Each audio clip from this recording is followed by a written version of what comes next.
کہ اس زمانے میں لوگوں نے اپنی حماقت سے اور اپنی بیوقوفی سے یہ طے کر لیا ہے کہ دعوت دینے کے لیے خود چلنا پھرنا کوئی ضروری نہیں ہے. وہ تو اس زمانے کی بات ہے جب اسباب وسائل اور ذرائع موبائل نہیں ہوا کرتے تھے، اس لیے لوگ پھرا کرتے تھے. اب تو بات پہنچانے کے ذرائع ہیں، پھرنے کی کیا ضرورت ہے. میں حیران ہوں اس بات سے کہ کوئی ذریعہ بات کے پہنچانے کا آپ کو دعوت کے فریضے سے کیسے روک سکتا ہے. حامدوں و مسلموں و مسلمہ، جیسا کہ آپ نے سنا مولانا سعد صاحب یہ فرما رہے ہیں کہ تبلیغ کا فریضہ اسی نقل و حرکت کے ذریعے سے ادا ہو سکتا ہے اور کسی بھی ذریعے سے تبلیغ کا فریضہ ادا نہیں ہو سکتا. خدا کی قسم یہ ہے کہ آپ خود جا کر دعوت دیں، اس کے بغیر دعوت کا فریضہ ادا نہیں ہوگا. نہ قلم سے، نہ اخبار سے، نہ رسائل سے، نہ موبائل سے، کسی سے بھی فریضہ دعوت کا اللہ کی قسم ادا نہیں ہوگا. آپ خود جا کر دعوت دیں گے تو دعوت کا فریضہ ادا ہوگا، ورنہ فریضہ ادا نہیں ہوگا. یہ بات آپ نوٹ کر لیجئے. یہ جو آج کل ایک خیال ہے کہ دعوت دینے کا کوئی ایک طریقہ نہیں ہے، جس طرح چاہو دعوت دو، بالکل غلط خیال ہے. پھر ایک دوسرے بیان میں یہ کہا، یہ سوچ انبیاء و صحابہ کی سوچ کے بالکل خلاف ہے. اس کا ہمیں پھرنا ہی اصل ہے. دور صحابہ میں خروج کے سوا دعوت کا کوئی تصور نہیں تھا. دور صحابہ میں خروج سے ہٹ کر دعوت کا کوئی تصور نہیں. مولانا محترم کی یہ باتیں بالکل غلط ہے اور شریعت کے خلاف ہیں. اس کو سمجھنے کے لیے آپ کو یہ سمجھنا ضروری ہے کہ شریعت کے احکام مختلف قسم کے ہوتے ہیں. کوئی حکم تو مطلق ہوتا ہے، یعنی ایبسلیوٹ انکنڈیشنل، یا اس کو آپ کہہ سکتے ہیں انریسٹرکٹڈ حکم، اور کوئی حکم مقید ہوتا ہے یعنی ریسٹرکٹڈ حکم ہوتا ہے. آگے بڑھنے سے پہلے مطلق اور مقید کو اچھے سے سمجھنا ضروری ہے، ورنہ آگے کی باتیں سمجھ میں نہیں آئے گی. مطلق حکم کا مطلب ہوتا ہے ایبسلیوٹ اور انکنڈیشنل حکم، اور مقید حکم وہ ہوتا ہے جو ریسٹرکٹڈ ہوتا ہے اور اس میں کچھ ٹرمز اور کنڈیشنز ہوتی ہیں. اس کی میں آپ کو حصی مثال دے دیتا ہوں جس سے آپ کو سمجھنا بالکل آسان ہو جائے گا.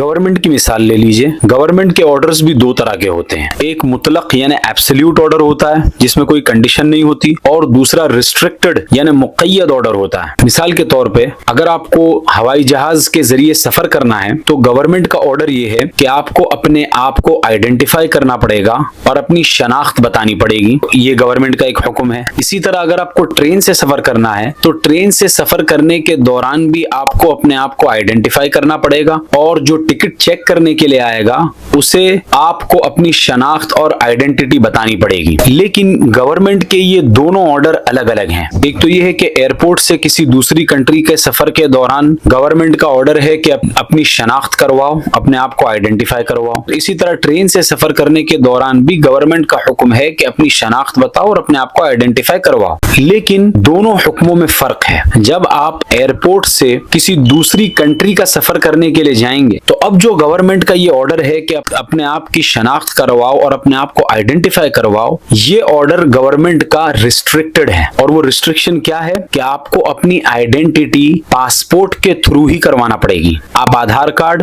Ration card, voting I D یا اپنا ڈرائیونگ لائسنس دے کر آپ اپنے آپ کو وہاں پر آئیڈینٹیفائی نہیں کروا سکتے. اس کو کہتے ہیں ریسٹرکٹڈ حکم. آئیڈینٹیفائی کرانا ایک آرڈر اور حکم تھا، لیکن اس حکم کو گورنمنٹ نے ریسٹرکٹ کر دیا کہ آپ کو پاسپورٹ کے تھرو ہی آئیڈینٹیفائی کرانا پڑے گا.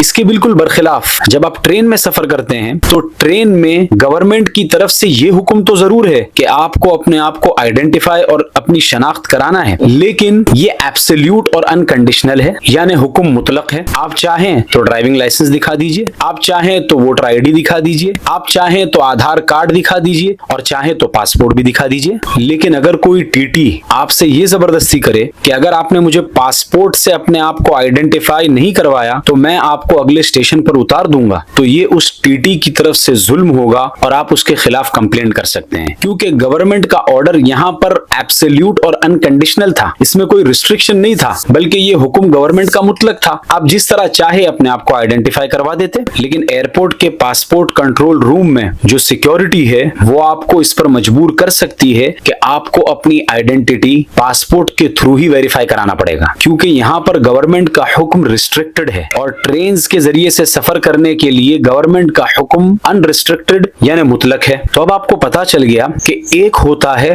حکم کو پورا کرنا اور دوسرا کام یہ ہوتا ہے کہ اگر اس حکم کے ساتھ میں قیود اور ریسٹرکشنز ہے تو ان قیود کے ساتھ میں حکم پورا کرنا ضروری ہوگا، اور اگر اس کے ساتھ میں قیود اور ریسٹرکشنز نہیں ہیں تو آپ اس حکم کو پورا کرنے میں آزاد ہیں، جس طرح بھی چاہیں آپ حکم کو پورا کر سکتے ہیں۔ اگر حکم کو پورا کرنے میں کوئی ریسٹرکشن نہیں تھا تو کوئی بھی شخص آپ کو زبردستی نہیں کر سکتا کہ آپ کو کسی مخصوص طریقے سے ہی اس حکم کو پورا کرنا پڑے گا۔ اس طرح کی زبردستی کرنا درست نہیں ہے۔ اب جب اتنی بات کلیئر ہو گئی تو آگے چلتے ہیں۔ جس طرح گورنمنٹ کے آرڈرز اور احکام کے اندر کچھ آرڈرز مطلق یعنی ان ریسٹرکٹڈ ہوتے ہیں اور کچھ آرڈر مقید یعنی ریسٹرکٹڈ ہوتے ہیں، بالکل اسی طرح شریعت کے احکام بھی دو طرح کے ہیں۔ کچھ احکام تو مطلق ہے یعنی ان ریسٹرکٹڈ، آپ کو حکم کو پورا کرنا ہے چاہے جس طریقے سے بھی کیجیے، اور دوسری طرف کچھ احکام ایسے ہیں جو مقید ہے یعنی ریسٹرکٹڈ ہے، یعنی حکم بھی بتایا گیا اور کس طریقے سے کرنا ہے وہ بھی شریعت کی طرف سے بتایا گیا کہ آپ کو اسی طریقے سے کرنا پڑے گا۔ اب شریعت کے وہ احکام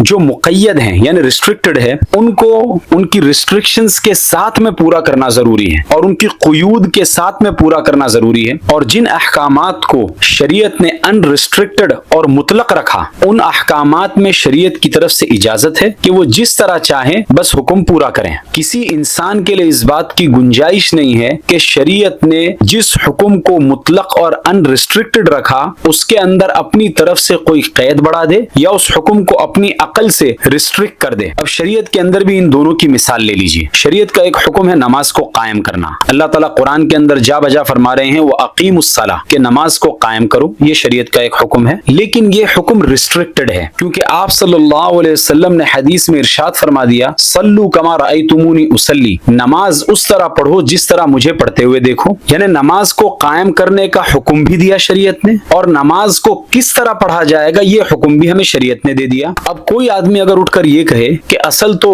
اللہ کی عبادت ہے جس طرح بھی ہو، اور وہ نماز کو اپنی طرح سے پڑھنے لگے، پہلے سجدے میں جائے، پھر رکوع کرے، پھر اتحیات پڑھے، پھر اس کے بعد کھڑا ہو کر قیام کرے، سلام پھیرے، تو اس کی یہ عبادت مردود ہوگی اور اللہ کے یہاں اس کی عبادت ہرگز مقبول نہ ہوگی، کیونکہ شریعت نے جب حکم دیا نماز کو پڑھنے کا تو اس کا طریقہ بھی شریعت نے خود ہی بتا دیا۔ یہ ہوئی ریسٹرکٹڈ اور مقید حکم کی مثال۔ اس کے بالمقابل مطلق یعنی ان ریسٹرکٹڈ حکم کی مثال بھی لے لیجئے۔ مثال کے طور پر شریعت نے یہ حکم بھی دیا کہ جب تم نماز پڑھنے کے لیے جاؤ تو پہلے وضو کر لو، یا ایھا الذین آمنوا اذا قمتم الی الصلاۃ فاغسلوا وجوہکم الی آخر الآیہ۔ اب شریعت نے وضو کا تو حکم دیا، وضو کا طریقہ بھی بتایا، لیکن کون سے پانی سے وضو کرنا ہے اس میں انسانوں کو آزاد رکھا۔ آپ کو کنویں سے ڈول کھینچ کر وضو کرنا ہے آپ اس طرح وضو کر سکتے ہیں، آپ کو نل کے پانی سے وضو کرنا ہے آپ اس طرح وضو کر سکتے ہیں، آپ دریا کنارے بیٹھے ہیں آپ کو دریا سے وضو کرنا ہے آپ وہاں پر وضو کر سکتے ہیں، آپ کو بورویل سے پانی نکال کر وضو کرنا ہے آپ کے لیے اس کی بھی گنجائش ہے۔ شریعت نے وضو کرنے کا حکم دے کر طریقہ تو بتا دیا، لیکن کون سے پانی سے وضو کرنا ہے اس میں شریعت نے لوگوں کو آزاد رکھا کہ جس کے لیے جو سہولت ہو، جس پانی سے وضو کر سکتا ہو وضو کر لے۔ اصل حکم کو پورا کرنا ہے، پانی چاہے کنویں کا ہو، چاہے نل سے نکلا ہو، چاہے دریا کا ہو یا چاہے بورویل سے کھینچا ہو، شریعت نے اس میں کسی طرح کی کوئی قید نہیں لگائی اور کوئی ریسٹرکشن نہیں کیا۔ لیکن اگر آج کے دور میں کوئی اٹھ کر یہ کہے کہ آپ صلی اللہ علیہ وسلم کے زمانے میں کنویں سے ڈول کھینچ کر ہی وضو کیا جاتا تھا، اس لیے جتنے بھی لوگ نل کے پانی سے وضو کر رہے ہیں ان کے وضو کا فرض ادا نہیں ہوگا، اگر کوئی اس طرح کہے تو یہ بالکل جہالت ہوگی۔ اس شخص سے یہی کہا جائے گا کہ شریعت کا یہ حکم ان ریسٹرکٹڈ اور مطلق ہے، اس کو آپ ریسٹرکٹڈ اور مقید کیوں کر رہے ہیں اور کس دلیل سے کر رہے ہیں؟ یہی کام مولانا محترم سعد صاحب بھی کر رہے ہیں۔ میں آپ سے قسم کھا کر کہہ سکتا ہوں کہ مسلمان اپنی ذات اپنے جسم کے استعمال کے علاوہ اگر کسی اور ذریعے سے دین کے پیغام کو پہنچانے کو دعوت سمجھتا ہے تو یہ دعوت کے دینے کا پہنچانے کا نبوت کا طریقہ نہیں ہے۔ مجھے اس بات کا بڑا قلق ہے کہ ہمیں صحابہ کی مشابہت سے اس زمانے کے رواجی طریقوں میں روکا ہوا ہے، یہ کہہ کر کہ اگر تم یہ کہو گے کہ یہی طریقہ ہے تو اس سے دوسرے طرق کا انکار ہو جائے گا، لہٰذا یہ مت کہو کہ یہی طریقہ ہے، ہم کہو گے یہ بھی ایک طریقہ ہے، بس یہ کہتے ہی کام تو صفر ہو گیا۔ اسی کو کہتے ہیں مطلق کو مقید کرنا، اور اس سے بچنا انتہائی ضروری ہے۔ شیخ حسام الدین محمد بن عمر الاقصی جن کی وفات 644 ہجری میں ہوئی، انہوں نے اپنی مشہور کتاب منتخب الحسامی میں لکھا ہے کہ مطلق کو مقید کے اوپر محمول نہیں کیا جائے گا، یعنی شریعت کے کسی بھی ایسے حکم کو جو کہ مطلق یعنی ان ریسٹرکٹڈ ہو اس کو آپ مقید اور ریسٹرکٹڈ نہیں کر سکتے ہیں۔ اسی طرح امام بدر الدین محمد بن بہادر بن عبداللہ الزرکشی رحمہ اللہ جن کی وفات 794 ہجری میں ہوئی، انہوں نے اپنی مشہور کتاب البحر المحیط فی اصول الفقہ میں